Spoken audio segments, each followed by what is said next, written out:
salam dari istri, anak-anak, dan ada satu anak angkat,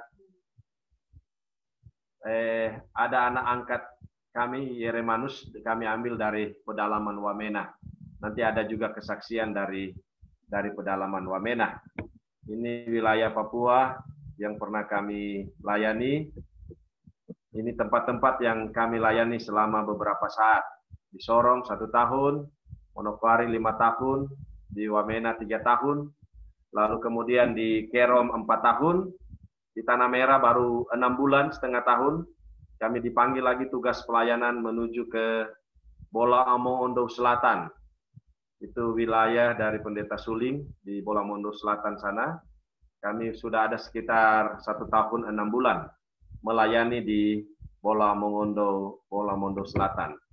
Ini pengalaman pelayanan kami ketika melayani di Wamena. Jadi dalam pelayanan di Wamena kami ditemani dengan misioneri Tino Tanpubolon almarhum. Jadi seringkali dalam pelayanan kita merasa khawatir, seringkali dalam pelayanan kita merasa ragu. Tapi bersama Yesus tidak usah khawatir. Ada saja jalan keluar yang Yesus kasih. Ada saja jalan keluar yang Yesus berikan. Bagi kita yang ada di kota Jakarta, untuk pelayanan tantangan alam kurang. Tapi bagi di pedalaman tantangan alam itu banyak. Contoh ini, pelayanan kami menuju ke cabang sekolah Sahabat Hobotongo. Di cabang sekolah Sahabat Hobotongo, kita menuju ke sana, harus berjalan kaki 4 hari. 4 hari berjalan kaki dan tidur di belantara. Para misioneri mengalami akan perjalanan pelayanan ini. Lalu kemudian melewati gunung-gunung yang tinggi. Bagi kita yang tahu Gunung Kelabat yang di Manado, itu gunung pendek. Lebih tinggi dari Gunung Kelabat yang harus kita lalui. Dan biasanya kalau misioneri atau pendeta yang harus kunjungi mereka harus datang banyak orang. Karena jalan yang dilalui itu bukan jalan yang mudah. Naik turun gunung, dingin, dan lain sebagainya. Dan kita akan mungkin doakan juga pekerjaan Tuhan di Hobotongo. Kita sudah ada SD Advent di sana.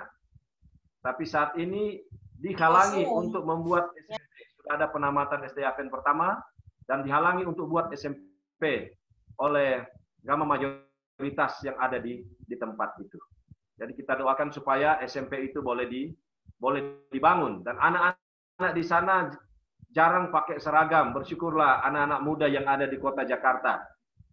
Banyak yang disediakan oleh orang tua, pakaian, makanan disediakan oleh orang tua. Tapi kalau di pedalaman mereka sangat-sangat sulit. Makanya kalau kita yang ada di kota besar yang punya makanan cukup bagi anak-anak, jangan buang-buang makanan. Karena di tempat ini mereka makan 3 kali sehari. Dan mereka bilang, pendeta kita makan ini 3 kali 1. Ya, pendeta punya pikiran 3 kali 1 itu hanya untuk obat. Ternyata di sana ada makanan 3 kali 1. Pagi ubi bakar, siang ubi rebus, malamnya ubi goreng. Kalaupun ada minyak goreng. Dan mereka dari pedalaman ini menuju kota, mau beli korek api, minyak goreng harus jalan kaki 4 hari. Ya, sangat sukar sulit yang mereka alami. Ini perjalanan kami waktu menuju ke sana bersama pendeta bahasa, juga pendeta Mabikere. Kita memanjat Gunung Elit. Nah, di dalam pelayanan-pelayanan, inilah tempat tinggal mereka, yang disebut Honai. Mereka tidur di dalam Honai, ya, masak di situ, mereka ibadah di situ. Ini waktu kami ibadah malam dalam perjalanan menuju ke Hobotongo. Kita tidur bersama-sama dengan mereka. Mereka sangat sederhana. Bagi kita yang ada, pemuda-pemuda, anak-anak yang ada di Jemaat Taman Harapan di ibu kota, apa yang sudah disiapkan oleh orang tua? Apa yang sudah disediakan oleh keluarga? Kita bersyukur. Ya, kita bersyukur apa yang ada. Pakaian, sepatu, atau apa saja, makanan. Di tempat lain sangat susah. Ada sebutan yang mengatakan bahwa aku merana karena aku tak punya sepatu. Tetapi ketika aku melihat ke arah jendela, banyak orang yang tak punya kaki. Ya, mungkin kita sudah rasa susah di sana, tapi di tempat lain banyak orang yang lebih susah. Ini Di pedalaman kebanyakan kita hanya makan ubi, ya, ubi manis. Lalu kemudian juga ada ubi dia punya daun yang jadi sayur, ya. Ini yang perjalanan menuju ke sana. Kita harus mendaki seperti kita naik pohon. Dan pengalaman iman yang dialami oleh umat-umat Tuhan di tempat ini sangat luar biasa. Membuka tempat ini dibuka oleh Pendeta Ji Sung Bae, Direktur Misioneri pertama Indonesia. Dia diutus dari kampus misioneri di Filipina ke Wamena, dan dari Wamena dia dikirim ke Hubotongo. Mujizat Tuhan yang jadi bagi Pastor Ji di Hubotongo adalah dia seorang Korea. Dia hanya bisa berbicara bahasa Korea. Dia hanya bisa berbicara bahasa Inggris. Satu kesempatan dia melayani di Hubotongo ini, dia datang di satu bukit dan dia berdoa, Tuhan, kalau Tuhan mau gunakan saya dalam pelayanan pekerjaan Tuhan ini, amin dari doa saya bisa mengajar bahasa Indonesia. Dan mujizat Tuhan sejak itu, dan sampai hari ini Pastor Ji juga masih bisa bahasa Indonesia. Dan dia bisa mengajar anak kepala suku Hermanus Pahabol, dan dia saat ini menjadi pendeta jemaat di Hubotongo. Dan banyak dianiaya di Hubotongo ini, umat-umat Tuhan. Ada TSPM Abraham, dipukul oleh 26 orang dalam pelayanan pekerjaannya. Tapi 26 yang memukul, tangannya bengkak, kakinya bengkak, tapi TSPM yang dipukul, dia tidak apa-apa. Saat ini dia masih ada di pedalaman Hubotongo sana, melayani bersama-sama kepala sekolah kita yang ada di sana, Servitein Haidemans. Ya, ini perjalanan. Ini di tempat yang lain, Elkius Hisage. Elkius Hisage ini juga adalah sudah menjadi pendeta di Wamena. Ya, lalu ini adalah tim dari Amerika yang datang melayani di berbagai pedalaman Wamena. Mereka datang kunjungi dari satu cabang sekolah sahabat ke cabang sekolah sahabat yang lain.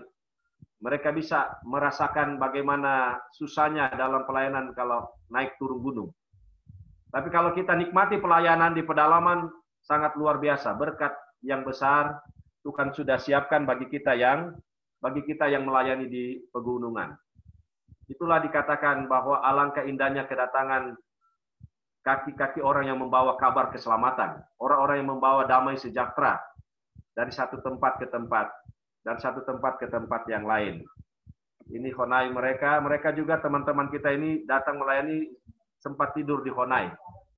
Mereka juga sempat tidur di pedalaman-pedalaman, rindu merasakan yang dirasakan oleh orang-orang pedalaman, yang mereka tidak rasakan di jemaat atau di tempat mereka. Inilah gunung-gunung yang harus didaki, yang harus dipanjat untuk mengunjungi masyarakat, untuk mengunjungi para anggota gereja, ya, dari satu gunung ke gunung yang lain. Ini jembatan Elia. Jembatan Elia ini menuju ke tempat daripada pendeta Elkius Hisage. Ya, di bawahnya itu sungai yang deras. Di bawahnya sungai yang deras. Jadi kita harus lewati tantangan-tantangan alam seperti ini. Dan banyak anak-anak muda yang berkomitmen untuk melayani Tuhan, menjadi misioneri, dikirim di tempat-tempat yang jauh seperti ini. Harus turun tebing, ya, harus turun tebing untuk pergi melihat umat-umat Tuhan. Ini di Sarmi, salah satu gereja yang ada di Sarmi seperti ini. Umat Tuhan bergereja di tempat seperti ini. Ya, di kota besar tidak pernah merasakan lagi ini. Ya, mereka datang dan duduk ibadah di gereja yang sangat sederhana seperti ini. Ya, ada juga yang masih ibadah di bawah pohon. Hanya susun tempat duduk, lalu kemudian mereka mulai lakukan ibadah mereka. Nah, bersyukurlah kita yang ada di kota besar. Ya, tidak lagi merasakan yang begini. Ya, sudah ada tempat duduk yang nyaman, sudah ada loudspeaker yang bagus. Ya, yang kita rasakan di ibu kota. Nah, ini pendeta Desmond Sirami, ketika dia melayani di Sarmi, dia harus naik rakit seperti ini mengunjungi satu tempat ke tempat yang lain, atau harus harus melintas sungai. Pengalaman kami melintas sungai waktu melayani di Manokwari, tempat Pendeta Suling pernah melayani. Dari kota Manokwari, kami pergi melayani di Saukorem, cabang sekolah sahabat waktu itu, sekarang sudah jemaat Saukorem. 8 jam dari kota Manokwari. Dan dalam perjalanan dengan kendaraan lewat darat, kita harus lewati 5 sungai besar seperti ini. 5 sungai besar. Jadi waktu mau lewat, motor yang kita kendarai harus dipikul melewati 5 sungai besar itu. Caranya kita harus pakai kayu, 4 orang pikul motor. Kayu yang satu kasih di bola depan, kayu yang satu bola belakang, lalu 4 orang pikul menuju ke tempat itu. Dan ada pengalaman anak-anak muda di Jemaat Saukorem. Tahun 2006 ada perkemahan se-Indonesia Timur di SLA Kawangkuan. Bisa saja orang-orang tua yang ada di Jemaat Tamatan Rapat ikut waktu itu di perkemahan di Manado itu. Jadi waktu mereka rindu, ya namanya orang pedalaman, belum pernah datang ke kota, belum pernah datang ke tempat-tempat yang lain. Dan mereka bilang, pendeta, apa boleh kami ikut untuk kegiatan perkemahan itu? Saya bilang, boleh. Tapi kita harus ada dana. Di tempat itu untuk dapat dana, mereka hanya bisa mencari ikan di laut atau berburu rusa. Jadi saya bilang kita cari dana untuk pergi ke perkemahan. Dan anak-anak muda ini semangat, mereka rindu. Dan yang harus kita lakukan adalah berburu rusa. Karena waktu itu lagi angin selatan, susah untuk ke laut. Dan sebelum berburu rusa saya katakan, besok pagi kita doa subuh, kita utamakan Tuhan. Setelah doa subuh baru kita pergi berburu. Dan benar, pagi jam 4 kita bangun, pemuda-pemuda kumpul berdoa, setelah doa subuh naik perahu pergi berburu.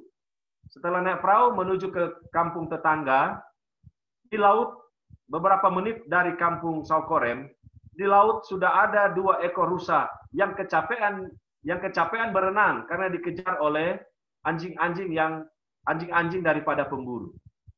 Dengan berkat Tuhan itu, mereka langsung ambil itu rusa yang ada di laut, tidak lanjut lagi berburu, dan mereka langsung pergi jual daging untuk biaya mereka ikut perkemahan di Manado. Jadi kalau kita yakin dengan Tuhan, kita utamakan Tuhan. Ada saja jalan keluar. Tidak mustahil yang kita mau lakukan dalam pekerjaan Tuhan.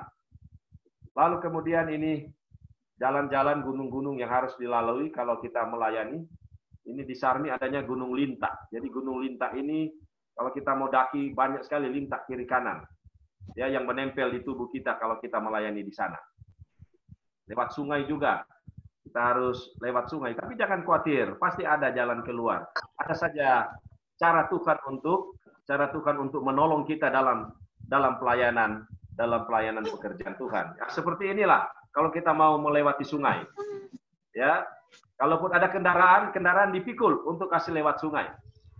Kasih lewat sungai untuk pergi melihat umat-umat Tuhan yang ada di pedalaman.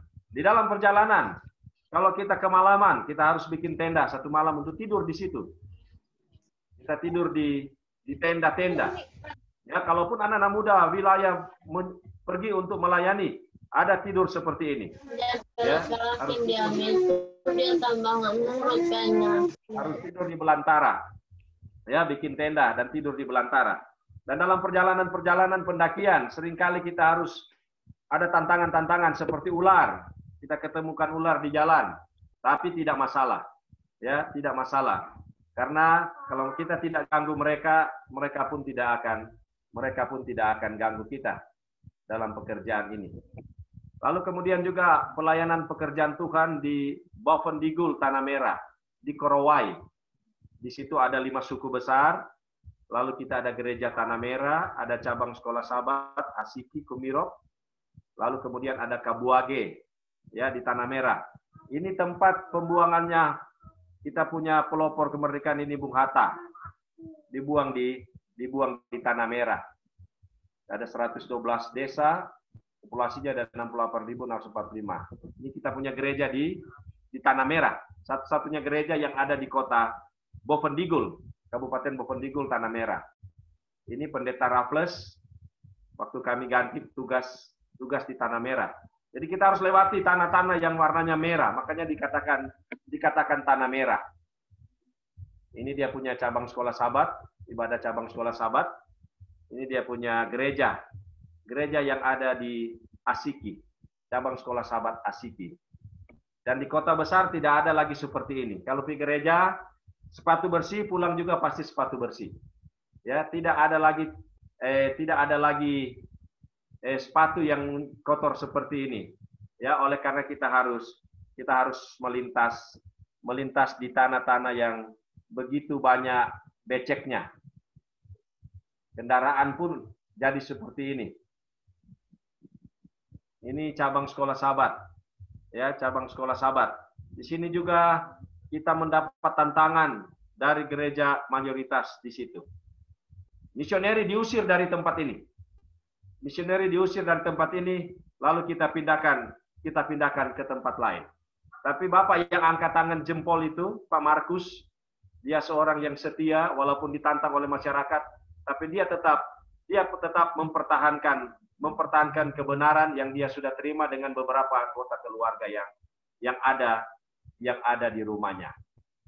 Ini jalan-jalan, ini dia punya koordinator cabang sekolah Sabat di situ. Dia seorang guru, Saudara Theodorus. Dia guru di Tanah Merah dan dia sering datang dengan misioneri atau pendeta kunjungi kampung untuk dilayani. Oke. Ini untuk anak-anak muda yang ada di kota besar, bersyukur. Ya, oleh karena kalau di pedalaman mereka hanya nonton film Tuhan Yesus lewat HP. Itu HP yang ada di depan Lagu Sion. Mereka hanya nonton lewat HP. Dan di tempat ini tidak ada signal. Di tempat ini tidak ada listrik. Jadi ketika nonton di HP, mereka tegang ini nonton. Ketika nonton film Tuhan Yesus, habis baterai, selesai. Nanti sambung lagi kunjungan berikut. Karena tidak ada tempat untuk charge HP. Ya, tidak ada tempat untuk charge HP. Makanya cuma waktu habis itu baterai di HP, mereka selesai. Ya, jadi mereka cuma nonton film ini, Tuhan Yesus di HP. Dan makanan mereka sederhana. Pisang rebus, sagu. Kita pun yang datang kunjungan ke situ, makan sama-sama dengan mereka. Seperti yang ada di samping HP ini. Cuma masak pisang ataupun sagu. Lalu kemudian, ini tanah merah makanya dikatakan tanah merah. Karena memang rata-rata tanahnya warna merah. Oke, ini Bapak Barnabas Rurukot Kail. Dia belum anggota gereja Advent, tapi dia bilang, pendeta, saya rindu di kampung saya dibangun gereja Advent. Dan dia rela untuk memberikan tanah untuk bangun gereja Advent. Kita doakan. Waktu pendeta pindah, dia belum sempat kasih tanahnya karena kami sudah harus pindah ke Bolang Mongondo. Ini Sungai Digul. Ini Sungai Digul. Ada cabang-cabang sekolah Sabat. Ada misioneri yang naik perahu menuju ke ladang-ladang penginjilan mereka lewat Sungai Digul. Berhari-hari. Kalau hujan deras, air banyak, cepat kita sampai. Tapi kalau hujan deras, air sedikit, kita sampai berminggu-minggu di sungai untuk tunggu air naik, baru kita menuju ke tempat tugas kita. Oke, ini misioneri Markus Nahadin. Dia melayani di Tanah Merah, dia pergi lewat Sungai Digul. Jadi dia misioneri sebagai guru, dia misioneri sebagai dokter, dia misioneri sebagai tukang. Semua profesi dia harus lakukan di mana dia ditugaskan. Ya, mereka sangat terpencil dan mereka menggunakan pakaian gado-gado karena jungle school. Ada yang pakai seragam cuma putih di atas, ada yang cuma seragam merah di bawah, ada yang memang tidak pakai seragam. Lalu kemudian tempat mereka sederhana. Bersyukur kita yang ada di kota besar. Bersyukur kita yang ada di ibu kota negara. Ini rumah-rumah masyarakat yang ada di kota. Yang ada di kota Bovendigul. Lalu kemudian ini rumah mereka. Sudah ada banyak rumput di atas atap. Atap dari katu, atap dari alam. Kalau kita di Jakarta mungkin tidak rasakan lagi tidur di tempat ini. Ya, tidak rasakan lagi kita nginap di rumah-rumah yang sederhana seperti ini. Makanya kita bersyukur. bagi kita yang ada di kota besar, bagi kita yang ada di pusat ibu kota. Anak-anak muda jangan banyak mengeluh. Jangan banyak minta kepada orang tua. Bersyukur apa yang ada. Tuhan sudah memberkati orang tua. Tuhan sudah memberkati kita yang ada di ibu kota negara. Di tempat lain banyak orang yang lebih susah. Makanya kalau makan cukup-cukup. Jangan ambil banyak-banyak lalu dibuang atau tidak dimakan. Sayang, tempat lain banyak orang yang tidak punya makanan. Ataupun anak-anak muda yang masih ada pakaian, masih ada sepatu yang baik, masih cukup. Jangan tuntut lagi orang tua beli yang baru. Ya, ada banyak tempat-tempat yang susah. Nah, inilah anak-anak siswa daripada misioneri Markus. Coba lihat seragam mereka. Ada yang cuma merah di bawah dan banyak yang tidak punya seragam. Banyak yang tidak punya pakaian. Ya, sangat disayangkan kalau kita yang diberkati Tuhan di kota besar, kita hanya selalu meminta kepada orang tua. Sementara kita tidak pikirkan di tempat lain, masih banyak orang muda, masih banyak anak-anak yang tidak mendapat pendidikan yang cukup, tidak mendapat makanan yang cukup, tidak mendapat pakaian yang cukup. Dan saya percaya kalau kita selalu mengandalkan Tuhan, tidak usah rasa khawatir tentang hidup ini. Tidak usah rasa khawatir dengan iman yang kita yakini. Iman yang kita percayai. Dan di wilayah Manokwari ada satu kesaksian iman untuk anak-anak muda. Anak-anak muda yang dipercayakan Tuhan untuk menjadi pegawai negeri sipil.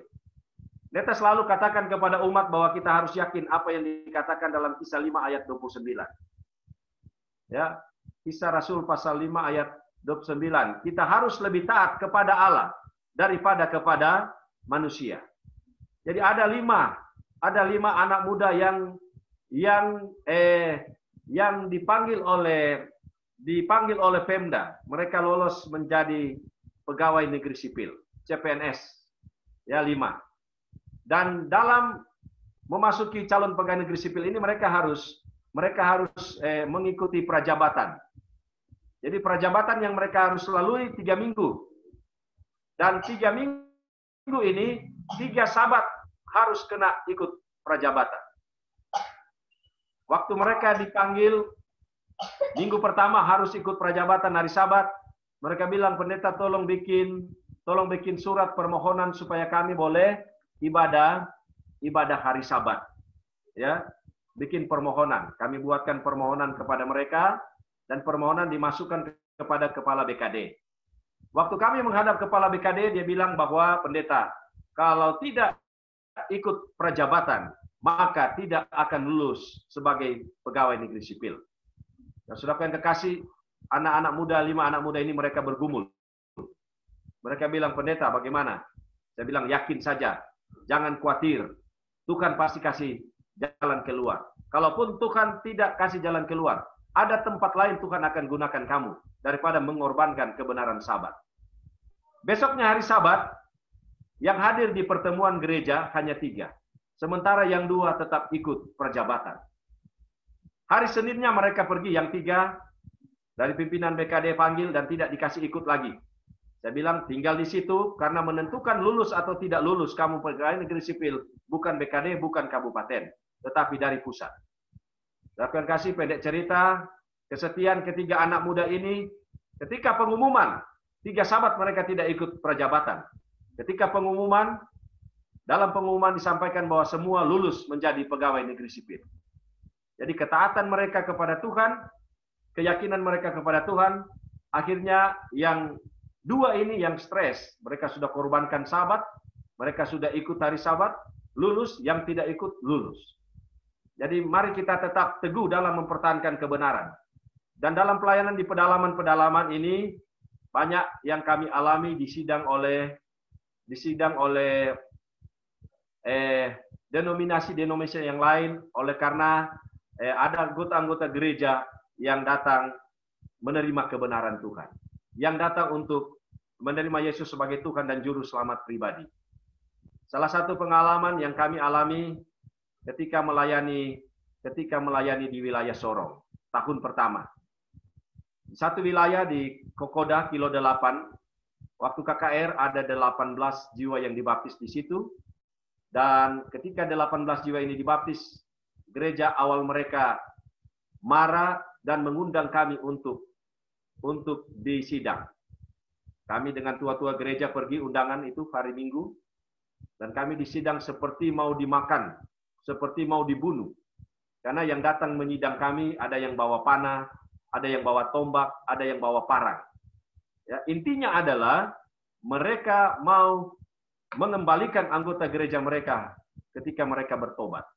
Mereka mau supaya orang-orang yang datang terima kebenaran Yesus itu kembali lagi kepada mereka.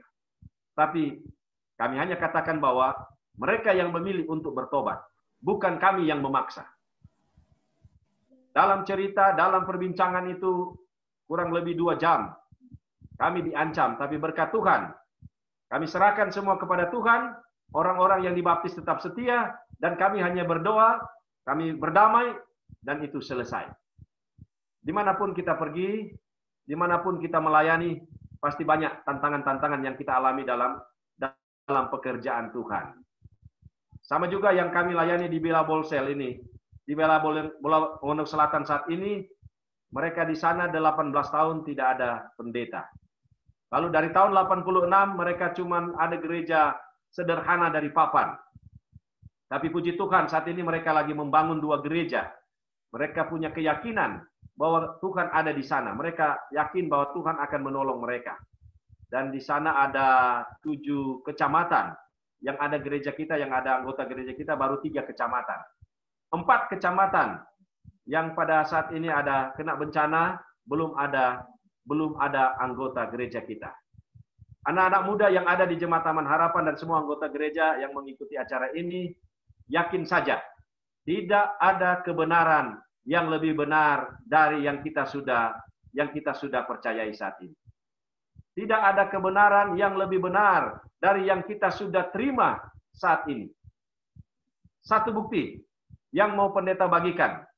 Yang pendeta mau bagikan pada kesempatan sore Sabat Tuhan yang suci ini, bahwa inilah kebenaran itu. Waktu pendeta tugas di wilayah Manokwari, tempat tugas pendeta Suling waktu sebelum ke Jakarta. Tahun 2008, pemerintah membiayai pendeta-pendeta semua denominasi ke Israel. Dan berkesempatan berkat Tuhan pendeta yang dipercayakan gereja untuk menuju ke sana. Pendek cerita, pendeta-pendeta datang ke sana dan melihat kebenaran Sabat, melihat kebenaran-kebenaran baptisan di Sungai Yordan dan kebenaran-kebenaran yang lain. Jadi waktu kembali dari Israel tahun 2008, maka keputusan dari gereja-gereja yang ada di wilayah Manokwari, persatuan gereja-gereja yang ada memutuskan supaya akan dikhotbahkan di Injil Masuk Tanah Papua. Injil Masuk Tanah Papua di Pulau Mansinam untuk mengkhotbahkan kebenaran Sabat. Dan diputuskan gereja Advent yang akan mengkhotbahkan kebenaran Sabat itu. Maka kami memutuskan di pendeta-pendeta sewilayah Manokwari, oke, karena kita yang dipercayakan, tolong pendeta Deng siapkan bahan untuk khotbahkan itu kebenaran Sabat di acara Injil Masuk Tanah Papua. Jadi dari beberapa pendeta kami yang dipercayakan, dalam mempersiapkan bahan, maka diketahuilah oleh gereja yang mayoritas yang ada di tempat itu, di pimpinan pusat mereka, bahwa waktu nanti acara Injil Masuk Tanah Papua, gereja Advent akan mengambil bagian. Tapi kami dihalangi. Kami dihalangi dan diblokir oleh pimpinan sinode mereka. Waktu pimpinan sinode memblokir untuk menyampaikan kebenaran ini, ada seorang majelis gereja mayoritas itu mendapat mimpi dari Tuhan. Disampaikan kepada Bapak Nap ini, Saudara Nap ini, pergi ke sinode dan sampaikan bahwa jangan halangi untuk menyampaikan kebenaran Sabat. Kalau sampaikan, anak sulung mati. Dan benar, Saudara Nap ini, anggota majelis gereja mereka menuju ke Jayapura dari Manokwari, masuk di ruang kerja daripada pemimpin mereka.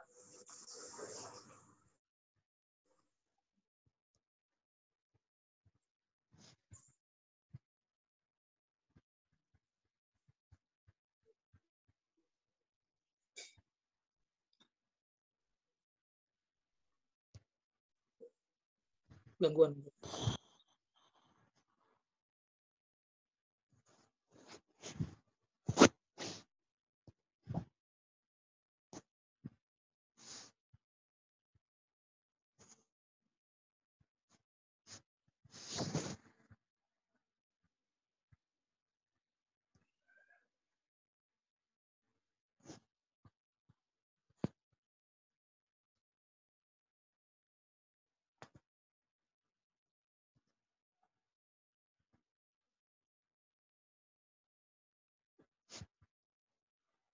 Saya coba hubungi ya.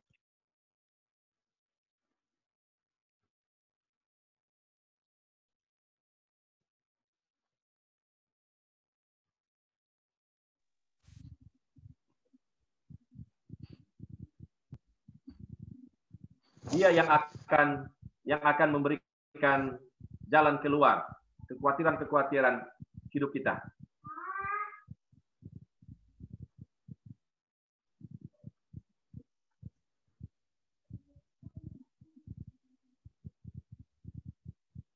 Sweet. Lanjut, Pastor. Ya, macet tadi. Jadi itu ada kesaksian-kesaksian yang lain juga bahwa memang seringkali dalam pelayanan ini kita khawatir, atau anak-anak muda mungkin seringkali dalam hidup khawatir. Kita percaya bahwa Tuhan akan menolong kita, Tuhan akan membantu kita dalam pelayanan pekerjaan Tuhan. Saya percaya di kota besar, di pedalaman, di mana saja tantangan banyak. Ya, tapi jangan pernah khawatir. Kalau kita dengan Yesus pasti ada jalan keluar. Kalau kita jalan dengan Yesus, tantangan-tantangan itu bisa kita alami. Anak-anak muda dalam pendidikan, dalam pekerjaan, seringkali tantangan untuk bekerja pada hari Sabat. Tapi yakin saja Tuhan akan menolong kita. Kita selalu ingat kisah 5 ayat 29. Kita harus lebih taat kepada Allah daripada kita taat kepada manusia. Juga ada pengalaman pendeta ketika melayani di wilayah Kerom. Di wilayah Kerom 4 tahun. Wilayah yang berbatasan dengan Papua Nugini. Dan puji Tuhan, kita boleh membangun satu gereja di situ dengan berkat Tuhan hanya lewat Facebook. Sementara kerja, kita kirimkan berita ke Facebook, ada yang bantu, dan gereja itu walaupun belum sempat diresmikan pendeta pindah, tapi gereja itu bisa berdiri. Dan pengalaman kami di wilayah Kerom itu berapa kali kami buat KKR wilayah. Ya seringkali memang benar, kita harus merancangkan dulu dana, merancangkan dulu biaya KKR. Tapi seringkali di dalam pelayanan di pedalaman, kita harus yakin dengan Tuhan, kita percaya Tuhan akan tolong. Jadi kita buat KKR wilayah dengan dana 500.000. Sementara kita harus bayar bus saja sudah 700.000. Untuk membiayai satu bus satu malam tidak cukup.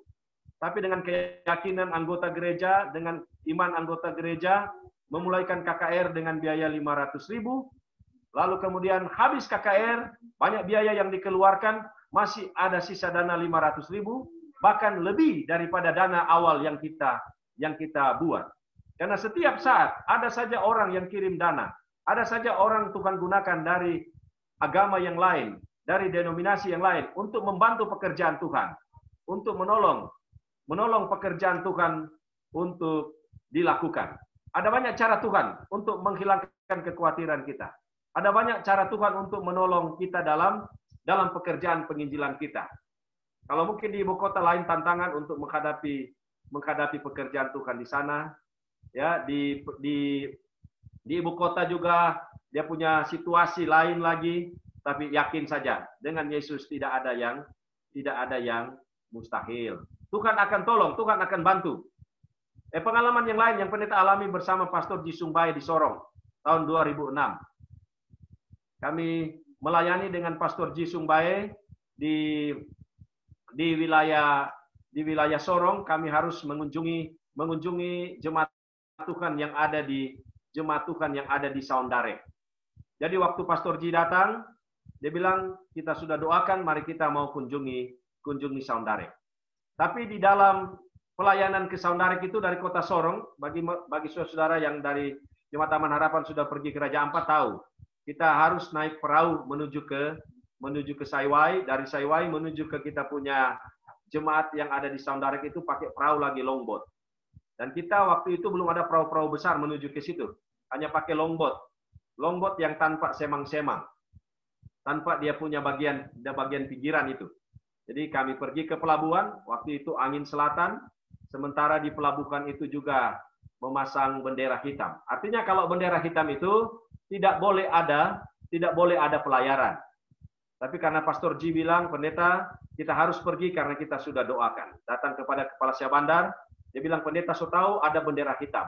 Tapi kenapa harus lagi bertanya untuk untuk pergi ke sana.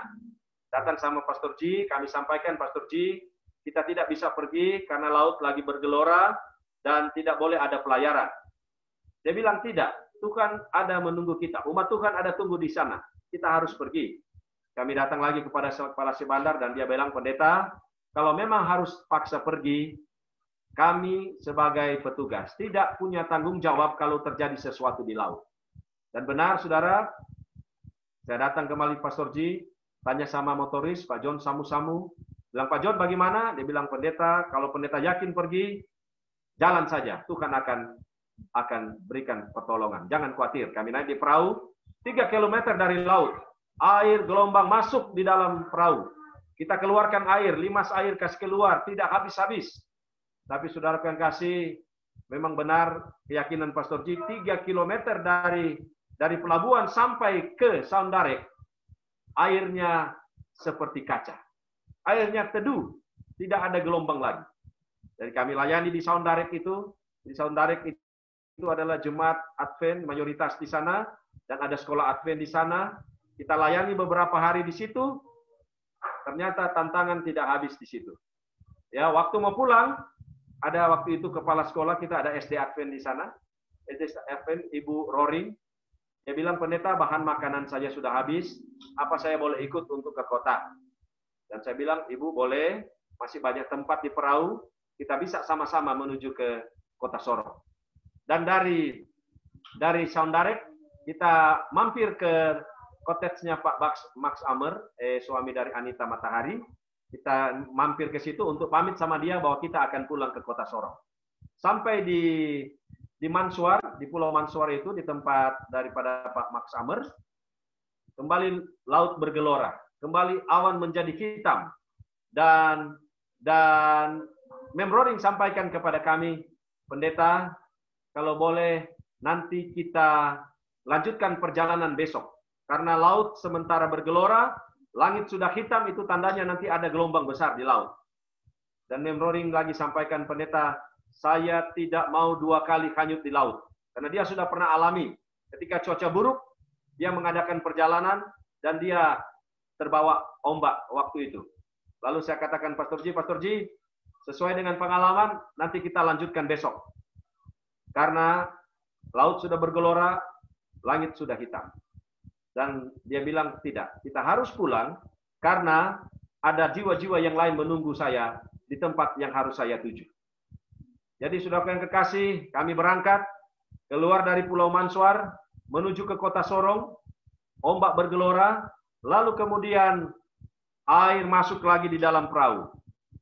Yang lebih parah lagi, mesin motor laut kami mati. Selama 1 jam kami terombang-ambing. Kami sudah khawatir. Tapi Pastor Ji dengan iman sebagai seorang direktur misioneri, dia bilang, jangan pernah khawatir. Kalau Tuhan masih mau pakai kita dalam pelayanan pekerjaan Tuhan, rancangan jahat setan, rancangan jahat orang sekalipun tidak akan menimpa kita. Dan puji Tuhan, walaupun kami dilanda gelombang, mesin mati, dibuat mesin jadi hidup, dan kami bisa tiba di kota Sorong. Jadi tidak ada kekhawatiran. Jangan khawatir kalau kita melayani Tuhan. Memang secara manusia kita takut. Memang secara manusia kita ragu. Tapi kita jangan khawatir. Ya, ada kutipan daripada White, hamba Allah katakan, unbelief is sin. Kurang percaya adalah dosa. Jadi kita harus yakin, percaya, apalagi tantangan-tantangan iman yang kita alami dalam pelayanan pekerjaan Tuhan. Serahkan semua dalam doa. Kita tahu bersama bahwa misioneri mereka punya semboyan, banyak berdoa, banyak kuasa. Sedikit berdoa, sedikit kuasa. Apalagi kalau kita tidak berdoa, maka kita tidak ada kuasa. Kita tidak ada kuasa sama sekali. Kita tidak punya power sama sekali. Kalau kita tidak ada kuasa. Dan dalam pelayanan juga yang lain. Bagi kita yang mungkin masih ragu, masih khawatir tentang mengembalikan persembahan persepuluhan kepada Tuhan. Kita masih khawatir mengembalikan berkat yang Tuhan berikan kepada kita. Dakwaan kekasih, kalau Tuhan datang kita tidak bawa harta benda ke surga. Kita hanya bawa tabiat kita, karakter kita, anak cucu kita, jemaat kita yang punya karakter seperti karakter Yesus. Waktu tugas di Sorong, ada satu wilayah namanya Sorong Selatan. Ya, Sorong Selatan. Ada banyak anggota gereja di sana petani. Ya, petani. Jadi di wilayah Papua kita tahu banyak hutan, lalu banyak binatang buas yang sering makan kita punya tanaman. Lalu kemudian anggota gereja ini punya keyakinan. Dia memberikan kepada Tuhan, Tuhan akan menjaga, Tuhan akan pelihara dia punya tanaman.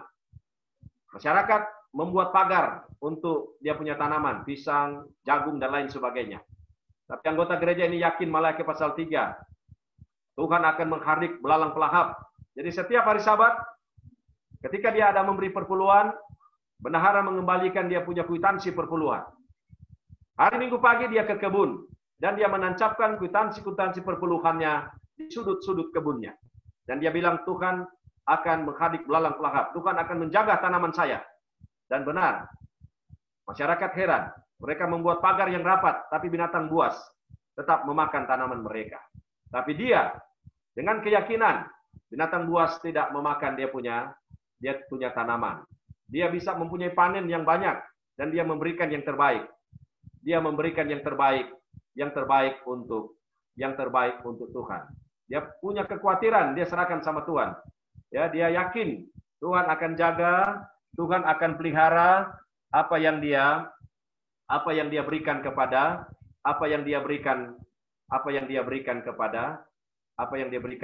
Tuhan. Jadi jangan pernah khawatir. Ini karena ini acara pemuda, ada juga pengalaman pemuda Advent wilayah Manokwari. Tiga pendeta-pendeta wilayah di Manokwari, kami buat KKR pemuda di Washor. Washor itu Teluk Wandama yang pernah kena banjir bandang. Kami berangkat dengan kapal, 1 malam tiba di sana. Kami membuat KKR selama 1 minggu. KKR pemuda wilayah Manokwari di Kabupaten Teluk Wandama. Dan di mana-mana setan bekerja. Di mana-mana itu mistik, khobatan. Kalau kita di Manado bilang opo-opo. Itu banyak.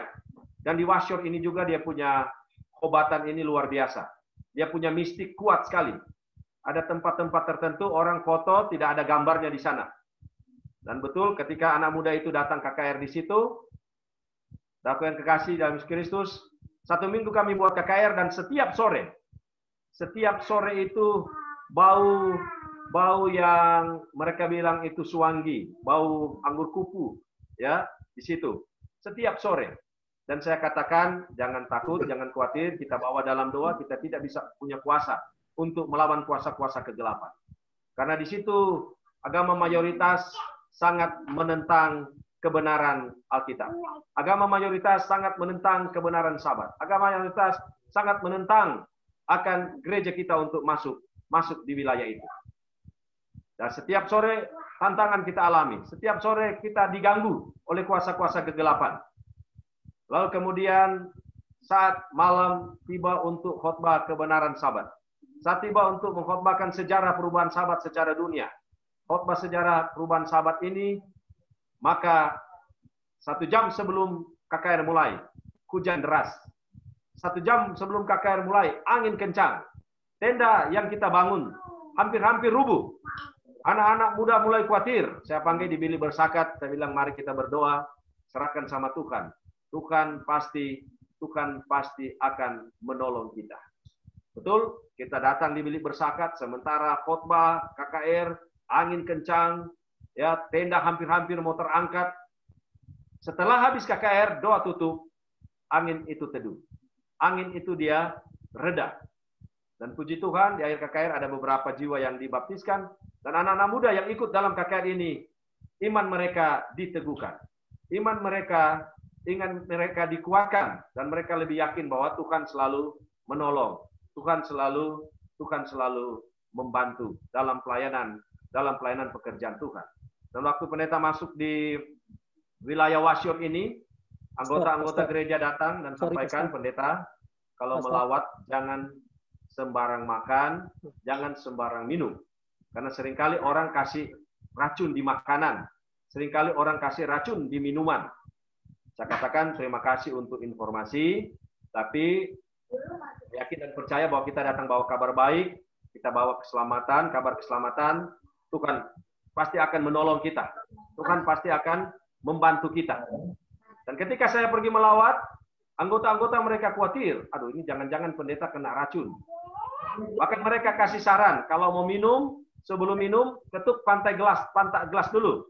Dan kalau ada nanti dia pecah. Saya bilang, oh sampai begitu kah caranya? Iya. Puji Tuhan, dalam pelayanan pekerjaan Tuhan di sana, melawat, mereka kasih makan, mereka kasih minum, berdoa, dan tidak jadi apa-apa. Ya, tidak jadi apa-apa. Juga sama halnya kita pendeta melayani di Kerom, wilayah Kerom. Itu juga agama mayoritas ada di sana banyak, trans di sana banyak, dan kami tinggal di antara mayoritas yang ada. Ya, mereka sering menguji kami dengan mistik, dengan pokos-pokos mereka. Ya, mereka kirim pokos-pokos untuk menakut-nakuti kami. Bayangkan kita tinggal di satu rumah yang tidak ada binatang busuk, tapi di dalam rumah bau busuk luar biasa. Di atas loteng bunyi seperti orang garuk-garuk di loteng, garuk-garuk di triplex. Yang kami lakukan hanyalah dengan keluarga membeli lagu MP3, isi lagu rohani di sana, dan kita putar siang malam. Dan itu hilang sendiri. Dan bahkan masyarakat bilang sama anggota gereja, itu pendeta kamu itu ilmunya tinggi. Saya katakan, Tuhan yang punya ilmu yang tinggi. Kita manusia berdosa tidak punya ilmu. Sampai pendeta berkelakar dengan mereka, paling orang yang punya mistik, dia punya ilmu paling tinggi 7 buku. Tapi kita yang mempunyai yakin kepada Yesus, kita punya buku ada 66 buku. Jadi kita lebih lengkap dari orang yang pegang ilmu atau setan-setan. Jadi jangan pernah khawatir. Sampai mereka kelakar, tertawa. Saya bilang jangan takut dengan Tuhan. Tuhan akan pasti menolong kita. Tuhan pasti akan membantu kita. Dan banyak lagi kesaksian-kesaksian yang lain yang kami alami dalam pelayanan pekerjaan Tuhan di tanah Papua. Bahkan juga waktu baru melayani di Kerom, kami mendapat satu rumah. Jadi di rumah itu ternyata masyarakat paling takut. Karena pemilik rumah itu dia suka membuat orang atau memberikan racun kepada orang. Dia suka guna-guna orang. Waktu kami masuk di situ, masyarakat bilang, kenapa sama anggota gereja, kenapa kamu kasih tinggal pendeta di tempat itu? Kasih pindah dia, jangan tinggal di situ, nanti bahaya. Dan benar saudaraku yang kasih, tetangga rumah bilang, suaminya katanya meninggal karena dibuat oleh bapak tuan rumah kami. Saya bilang, wah sampai begitu ibu? Iya betul pendeta. Jadi hati-hati, jaga anak kamu. Anak kami masih 3 tahun waktu itu, tahun lalu. Si Ever yang bungsu. Dia omak di tetangga bilang, pendeta hati-hati. Tengah malam setiap jam 12, jam 1 subuh ada bunyi burung manguning. Itu tandanya tidak baik. Jaga adik baik-baik. Dan betul tuh, saudara yang kasih, di dalam perjalanan 1 tahun yang lalu anak kami sering sakit. Tapi kalau keluar dari tempat itu dia sembuh. Kami hanya serahkan sama Tuhan. Kalau Tuhan memang izinkan dia harus istirahat, Tuhan tahu yang terbaik. Banyak hal yang dia buat sampai dia sempat sakit 3 hari. Saya katakan sama masyarakat, mana itu opa, mana itu abah? Pendeta dia sakit. Lalu masyarakat bilang, pendeta ilmu yang dia kasih sama pendeta balik sama dia. Saya bilang, kami tidak punya guna-guna untuk membuat orang seperti itu. Ya, betul pendeta. Dan karena situasi begitu kami harus pindah rumah. Waktu mau pindah rumah ada mengangkat barang, ada kaki 1000. Ya, lipan yang datang dan menggigit pendeta di kaki. Lalu tetangga bilang pendeta itu adalah lipan yang dipelihara oleh bapak itu. Sengaja untuk menggigit pendeta dan mau membunuh pendeta.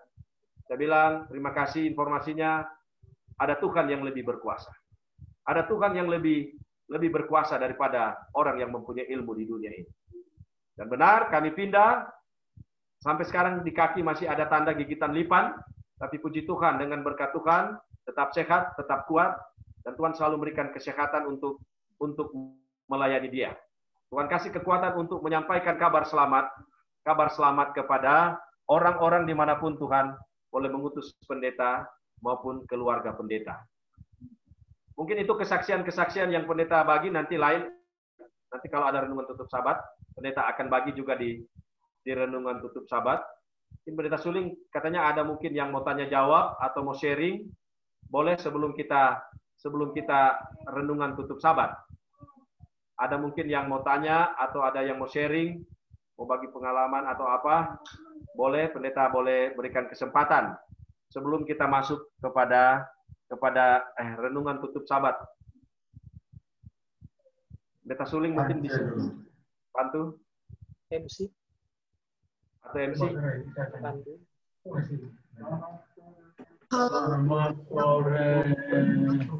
Atau mau sharing kan sebelum tutup sabat. Mari.